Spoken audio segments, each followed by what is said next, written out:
Hello, I am Erica Stokes presenting my DMP project on self-stigma and evaluation of health-seeking behaviors in African Americans for mental health counseling. On this slide, I'd like to review my DMP committee that supported me in completing this project. The DMP chair is Dr. Teresa Galakatos. She's the Associate Professor of Nursing at Maryville University. The community person was Dr. Tony Mason, and the second reader is Dr. Rachel Davis Citron, adjunct faculty at Maryville University. On this slide, I'd like to tell you a little bit about my background. I received my BSN from the University of Phoenix in Phoenix, Arizona. Going on to continue my education, I received my MSN, Advanced Practice Registered Nursing, at Maryville University in St. Louis, Missouri, and currently enrolled in the DNP program at Maryville University in St. Louis, Missouri. I am currently employed as a psychiatric mental health nurse practitioner, board certified at an inpatient behavioral health hospital. We have 80 beds. My specialty is adolescents. On this slide, I would like to review the introduction. Globally, there is a mental health crisis where significant treatment gaps and chronic underfunding exists. Mental illness is defined as a cognitive, behavioral, or emotional disorder other than a developmental or substance use disorder, and 1 in 5 Americans will be diagnosed with a mental health condition each year, with 46% of Americans meeting the criteria for diagnosis during their lifetime have by the age of 14. African Americans have a 3.4% higher rate of severe psychological distress in comparison to 3.2% of non-Hispanic whites. This higher percentage of severe psychological distress in African Americans has been linked to socioeconomic status and education. In 2020, the suicide rate for African Americans aged 15 to 24 was the third leading cause of death. And in 2023, African American females grades 9 through 12 were 60% more likely to attempt suicide than non-Hispanic white females of the same age. Social determinants of health, including poverty, access to providers, and affordability of care and treatment, add to the complexity of health-seeking behaviors. Self-stigma, negative attitudes, or internalized shame are common themes found in communities of mixed race and ethnicity, creating a significant barrier to care. As an African American nurse practitioner specializing in psychiatry, I have worked at the bedside and inpatient psychiatry and outpatient private practice clinic in Cincinnati, Ohio, where 41% of the population is African American. And in Ohio counties, challenges in receiving mental health care persist because the healthcare system is overburdened. It is also because of cultural biases towards the mental health and healthcare professionals that may be attributing to African Americans delaying or avoiding care and treatment. An increased sense of comfort could be achieved if African American patients receive care from providers like them. Nevertheless, in the United States, African American psychiatrists that are Black is 2%, psychologists 2%, and social workers 4%. They're all underrepresented. It is the historical forms of racism, which is dehumanization, oppression, and violence faced by Black and African American individuals that have transformed into contemporary forms of racism, structural, institutional, and individual, fostering a sense of mistrust, disparities, and economic disadvantages, particularly in assessing and receiving adequate health care.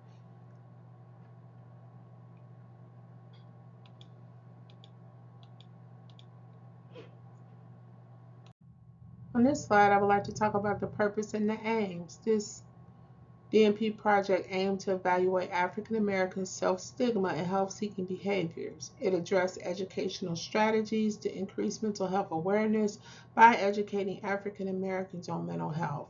NP's work includes expanding mental health awareness and decreasing the stigma, which can help bridge the gap towards improving health-seeking behaviors and mental health. The goal was to improve mental health outcomes in African Americans in seeking help for mental health. This project aimed to ensure that African Americans receive timely mental health care and treatment. On this slide, I would like to discuss the DMP question. The research question is, does mental health education decrease African Americans' stigma of mental health counseling and increase their willingness to seek counseling? I would like to discuss the theoretical framework on this slide.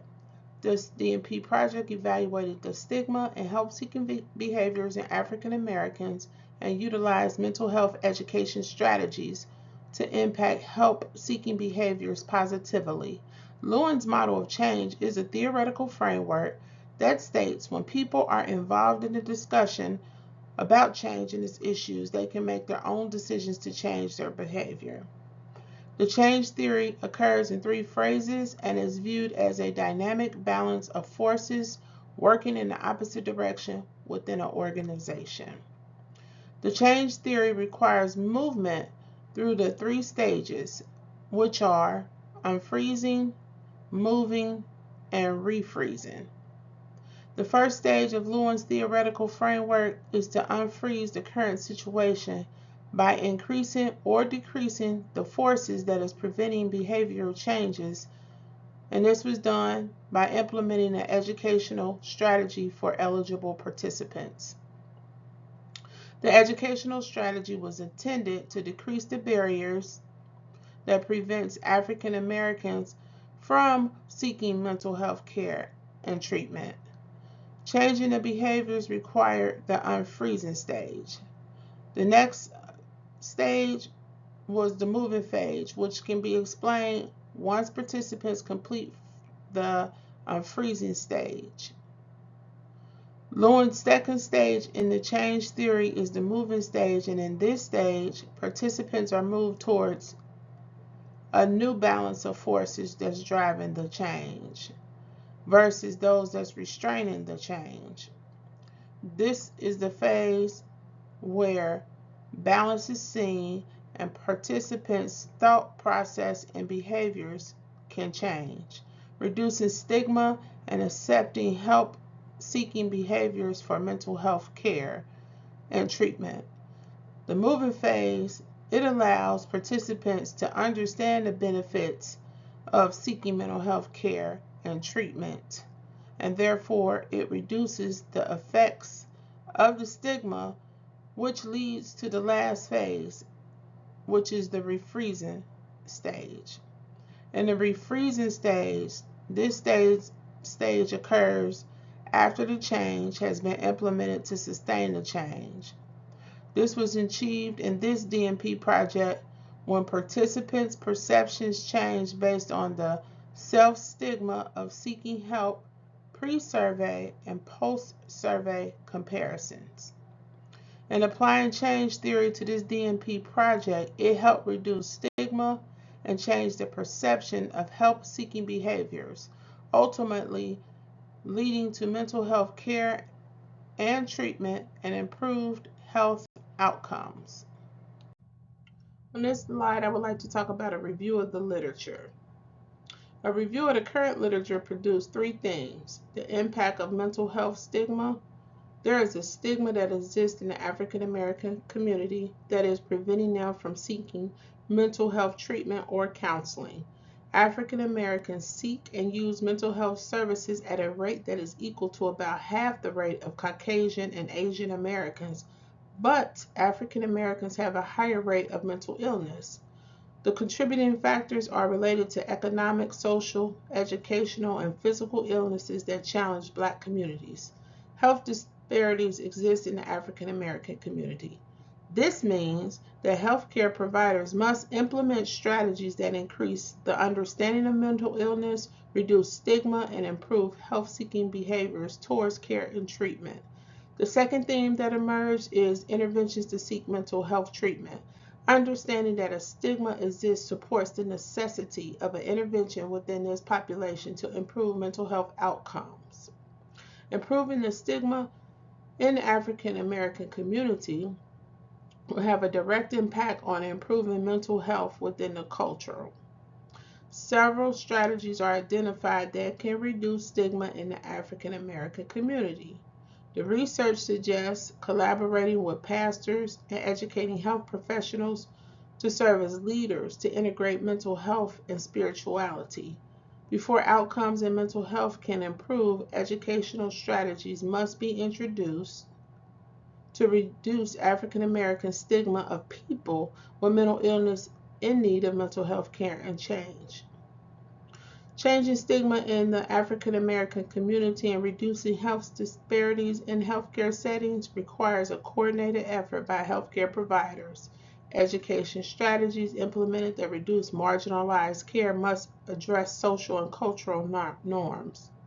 The third theme that emerged from the literature review was improving patient outcomes, providing alternative explanations for mental health symptoms to African Americans, including relating stigma to depression, anxiety, alcohol use disorder, and schizophrenia, improved outcomes. Educational strategies must be integrated within the social context of populations of color so that mental health and culture can influence each other to impact health outcomes positively. Educational strategies can increase knowledge about recognizing mental health signs and symptoms, reducing stigma, and increasing support for the health seeking behaviors. These themes provided support for the DMP question of this scholarly project and the need for educational strategies to increase mental health awareness in the African American community, decrease the stigma, and impact health seeking behaviors to realize mental health and wellness. The SSOSH survey showed promise as a strategy to impact outcomes and health seeking behaviors. On this slide, I'd like to discuss methodology. This DMP project implemented an educational intervention and utilized a pre-test and post-test survey design. Participants were asked to complete the SSOH survey before and after the education intervention. The Self-stigma of seeking psychology help scale, a tool used to measure self-stigma associated with seeking psychological assistance. It was developed by a researcher at Iowa State University. The data from the pre and post surveys were transcribed onto the data collection sheet. Each participant was assigned a random number that correlated with the pre-test and post-test surveys. Answers from the surveys were used to analyze the impact of the educational intervention.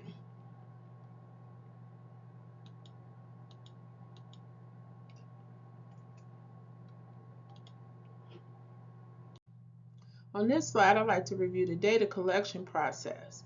After Institutional Review Board approval was obtained from Maryville University during weeks 1 through 3.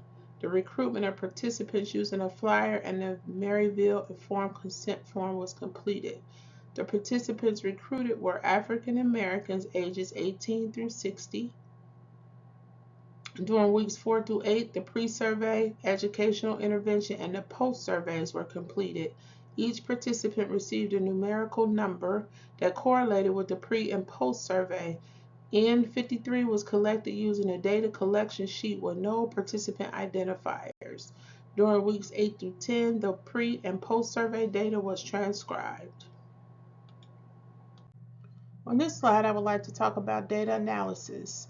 Descriptive statistics was used to analyze the difference between the pre and post survey scores to determine if there was a difference between the pre and post survey scores.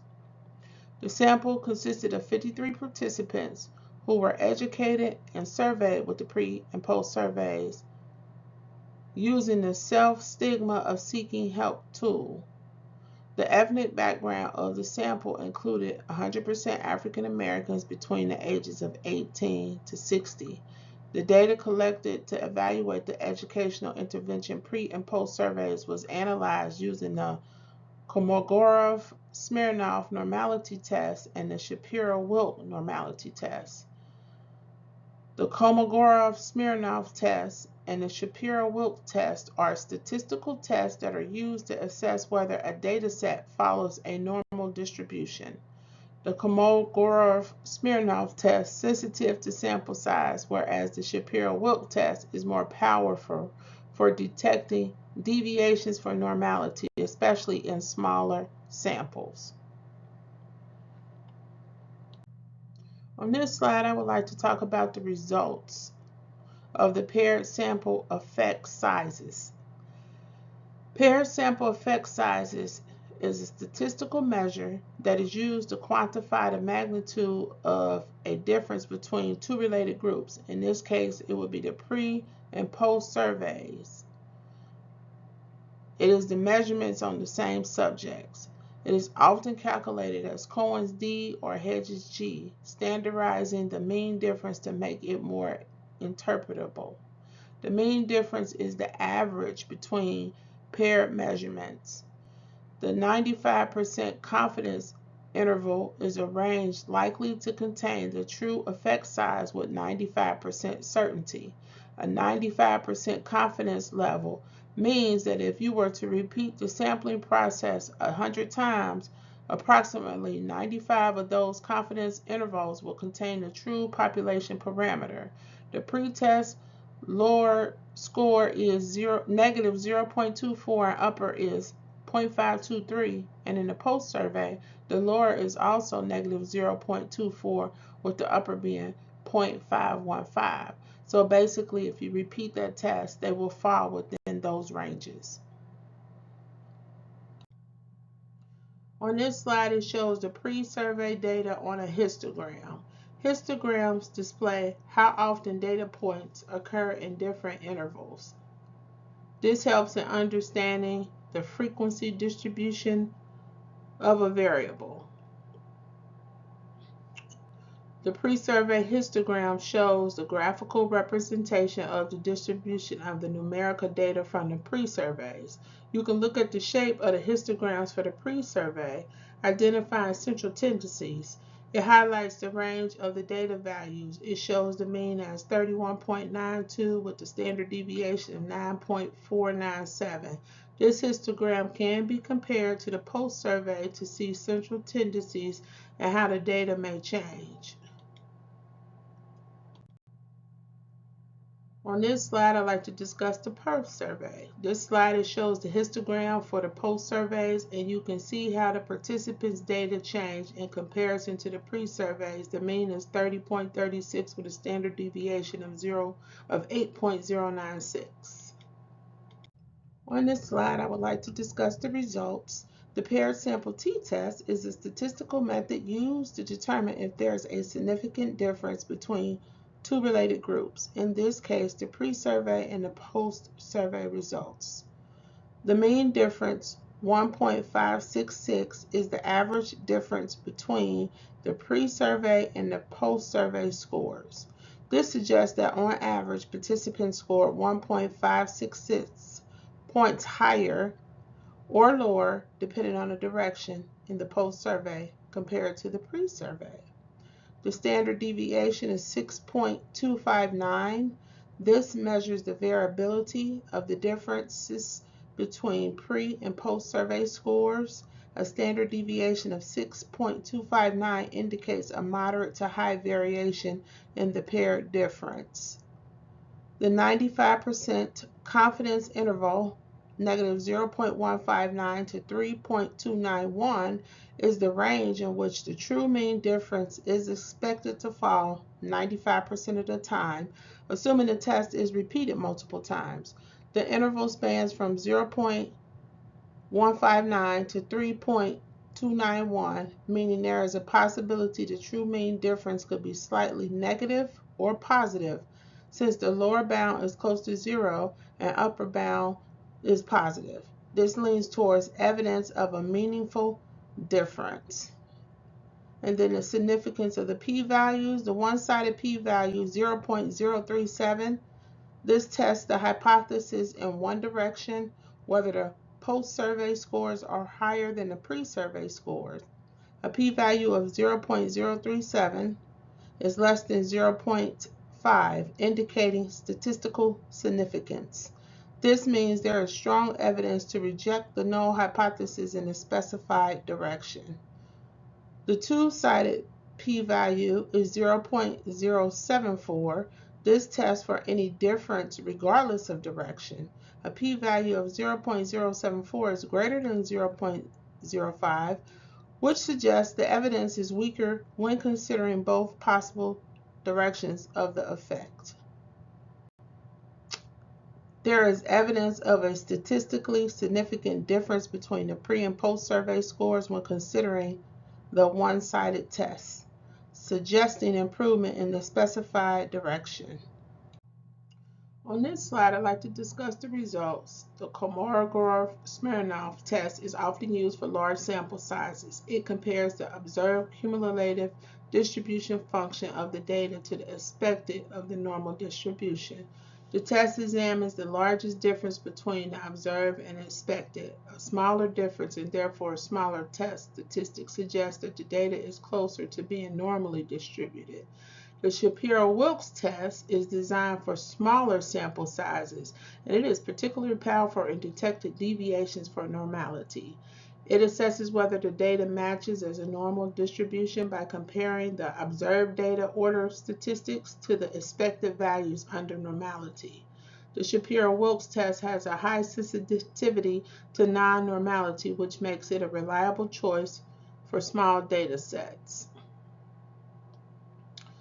The low statistic test indicates less deviation from normal distribution.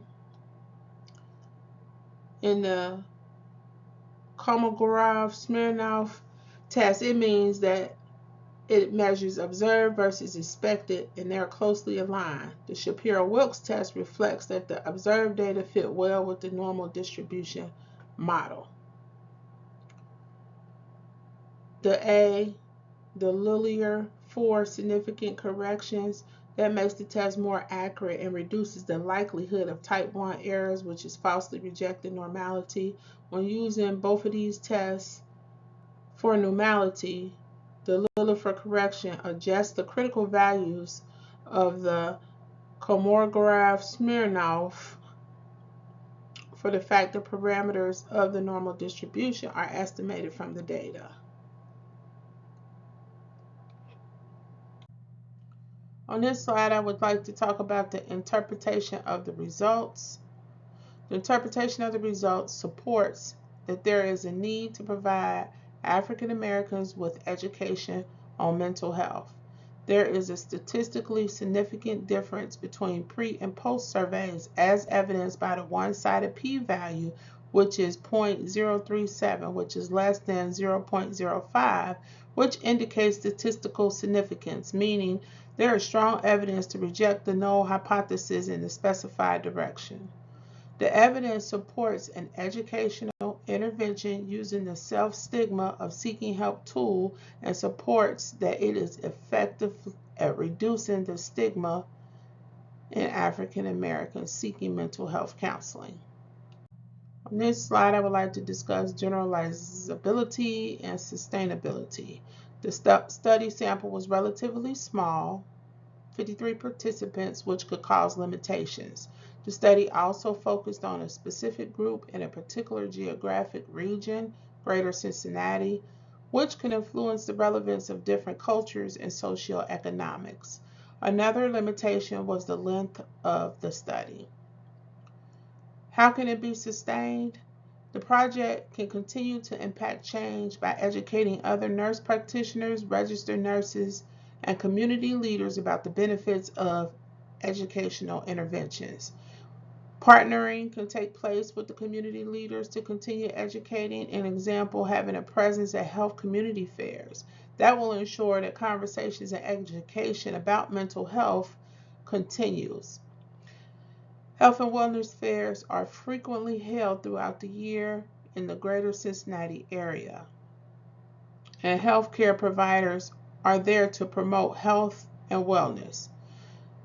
Another strategy could be educating churches and their leaders that can allow change to be sustained. Research shows that churches can fulfill the unmet mental health needs of their members and address the stigma their members may have about mental illness by continuing to educate and understanding their needs. Working with Greater Cincinnati leaders could also ensure that the study findings are sustained.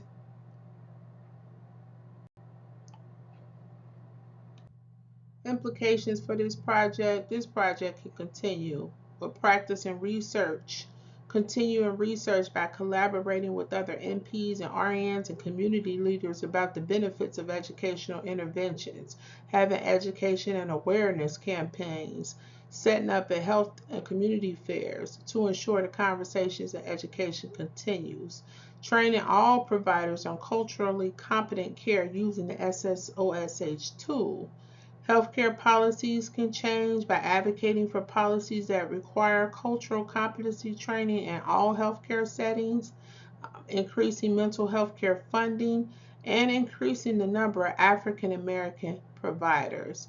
And how can we ensure quality and safety goals are met? We can integrate quality improvement initiatives or implement quality metrics to identify and address disparities in mental health care for African Americans. The benefits to this DNP project show that education can improve mental health outcomes. Early intervention can allow treatment to start, which will improve the quality of life by allowing those patients that are African Americans that are suffering with mental illness to be treated, and treatment can allow them to maintain family relationships, maintain jobs. It could also break generational patterns. In the African American community, the stigma exists. However, having educational interventions can allow conversations to continue to take place to break those generational patterns. It would also improve productivity. When you are mentally stable, you're able to go out in the community and be successful by working and providing for your family. It also will help normalize mental health conversations amongst the culture. On this slide, I would like to talk about the conclusion. In conclusion, to continue to decrease the stigma among African Americans and increase help seeking behaviors requires continued educational interventions using the self-stigma of seeking help tool. The data supports that education is beneficial to impact the community with mental health disparities positively. The self-stigma of seeking help tool has been proven as a reliable and valid tool for evaluating perceptions of mental health counseling and associated stereotypes or biases. This study supports the importance of educational interventions in decreasing stigma within the African American community regarding mental health care. This concludes this DNP presentation about evaluating the stigma and evaluation of health-seeking behavior in African Americans for mental health counseling. An educational intervention was implemented utilizing a pre- and post-test design. Participants were asked to complete the self-stigma of self-help seeking tool that was developed by a researcher at the Iowa State University. The study showed that there was a statistically significant difference between the pre and post surveys, which proved that the education was effective in decreasing the stigma in African Americans. I welcome any questions, and those can be emailed to estokes1@maryville.edu.com. Thank you.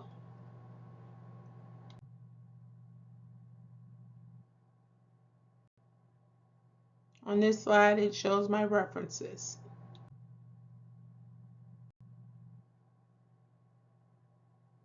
On this slide, it shows my references.